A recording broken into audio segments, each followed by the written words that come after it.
Hello anime lovers, तो Crunchyroll award 2024 खत्म हो चुका है, जिसे मापा स्टूडियो ने पूरी तरह से डोमिनेट किया है। और क्रंचीरोल अवार्ड्स 2024 में बहुत सारे डिजर्विंग शो को उनके अवार्ड मिले हैं और कुछ एनिमे सीरीज ऐसे भी है जो कि इतने डिजर्विंग नहीं थे, फिर भी उन्होंने अवार्ड जीता है। और मैं इस वीडियो में आपको बताऊंगा कि किसने कौन सा अवार्ड जीता और क्या वो शो सही में डिजर्विंग था इन माई ओपिनियन। और साल 2023 में हमें काफी सारे अमेजिंग एनिमे सीरीज देखने को मिले हैं, लेकिन अक्टूबर 2022 से लेकर सितंबर 2023 के बीच में आए हुए शो ही क्रंचीरोल अवार्ड्स 2024 के लिए क्वालिफाई किए हैं। और वैसे तो क्रंचीरोल अवार्ड्स में टोटल 32 कैटेगरीज का अवार्ड है, लेकिन मैं इस वीडियो में सिर्फ 20 कैटेगरीज की बात करूंगा, क्योंकि बाकी की बची हुई कैटेगरीज के बारे में मैं इतना कुछ जानता नहीं। तो वीडियो को शुरू करते हैं बिना कोई टाइम वेस्ट किए। तो सबसे पहले जिस कैटेगरी की हम बात करेंगे वो है must protect at all cost, और इसके नॉमिनीज है ये। और जैसा कि मुझे पता था कि ये अवार्ड पिछले साल की तरह इस साल भी आनिया फौजर ही जीतेगी, और ऐसा ही हुआ। तो must protect at all cost award winner is Anya Forger, लेकिन मुझे लगता है कि आनिया से ज्यादा इस अवार्ड को मेरी डिजर्व करती थी। और अब बढ़ते हैं अपने नेक्स्ट कैटेगरी की तरफ, जो कि है best voice artist performance in Japanese,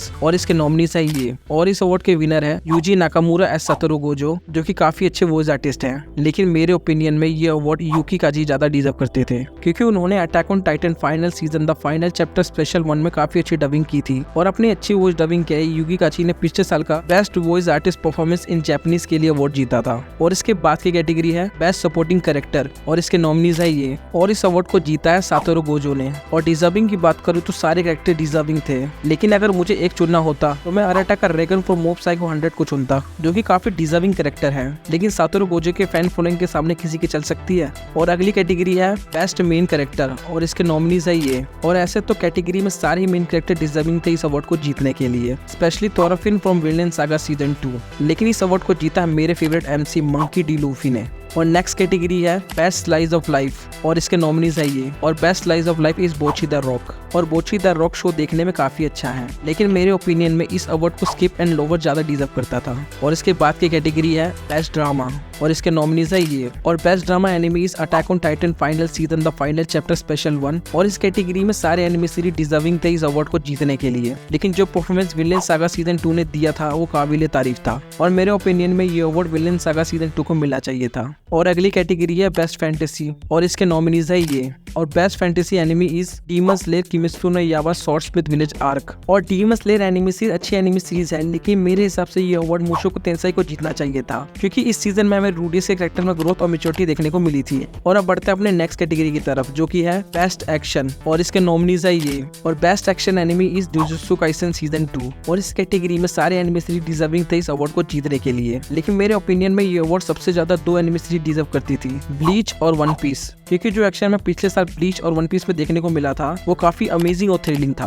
और नेक्स्ट कैटेगरी है बेस्ट कॉमेडी, और इसके नॉमिनीज है ये। और best comedy anime is Spy x Family, और Spy x Family season 1 cour 2 मुझे फनी नहीं लगा। मेरे ओपिनियन में ये अवार्ड 2 सीरीज ज्यादा डिजर्व करती थी, बॉडी डैटीज और जोम 100, और दोनों में से कोई भी जीतता मैं ज्यादा खुश होता। और इसके बाद की कैटेगरी है बेस्ट रोमांस, और इसके नॉमिनीज है ये। और best romance anime is Horimiya piece, और होरिमिया काफी बढ़िया रोमांस जॉनरा की एनिमे सीरीज है, लेकिन मेरे ओपिनियन में ये अवार्ड इनसोमनिया आफ्टर स्कूल जीतता तो मुझे ज्यादा अच्छा लगता। और नेक्स्ट कैटेगरी है बेस्ट आर्ट डायरेक्शन, और इसके नॉमिनीज है ये। और best art direction is Demon Slayer Kimetsu no Yaiba Swordsmith Village arc, और मेरे ओपिनियन में डीमन स्लेयर ठीक ठाक चॉइस है इस अवार्ड के लिए। और अगली कैटेगरी है बेस्ट सिनेमेटोग्राफी, और इसके नॉमिनीज है ये। और best cinematography is jujutsu Kaisen season 2, और मेरे ओपिनियन में ये अवार्ड सिर्फ 2 सीरीज डिजर्व करती थी, विनलैंड सागा सीजन 2 और हेवनली डिल्यूजन, और दोनों में से कोई भी ये अवार्ड जीता तो मुझे ज्यादा खुशी होती, लेकिन कोई नहीं, जुजुत्सु काइसेन सीजन 2 की सिनेमेटोग्राफी भी काफी अच्छी है। और अगली कैटेगरी है बेस्ट डायरेक्टर, और इसका नॉमिनीज है ये। और बेस्ट डायरेक्टर इज सोटा सर, और मेरे ओपिनियन में सोटा सर पूरी तरह से डिजर्व करते थे इस अवार्ड को। और सोटा सर ने जुजुत्सु काइसेन सीजन 2 को इतनी अच्छी तरह से डायरेक्ट किया है, जिसके कारण जुजुत्सु काइसेन सीजन 2 देखने में इतना अच्छा लग रहा है। और इसके बाद की कैटेगरी है बेस्ट कैरेक्टर डिजाइन, और इसके नॉमिनीज है ये।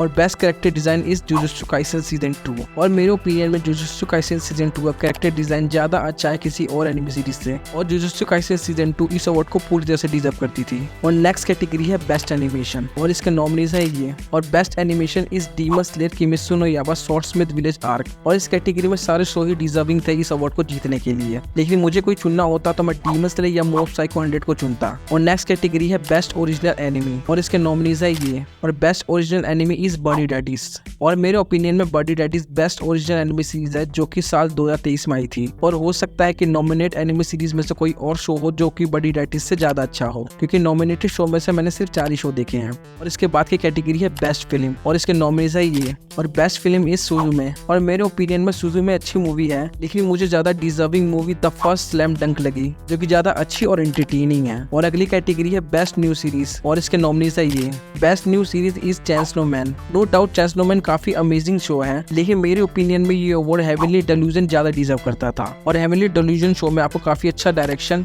और काफी अमेजिंग सिनेमेटोग्राफी देखने को मिलता है, जो कि इस शो को और भी स्पेशल बनाता है। और अगली कैटेगरी है बेस्ट कंटिन्यूइंग सीरीज और इसके नॉमिनीज है ये, और बेस्ट कंटिन्यूइंग सीरीज है वन पीस।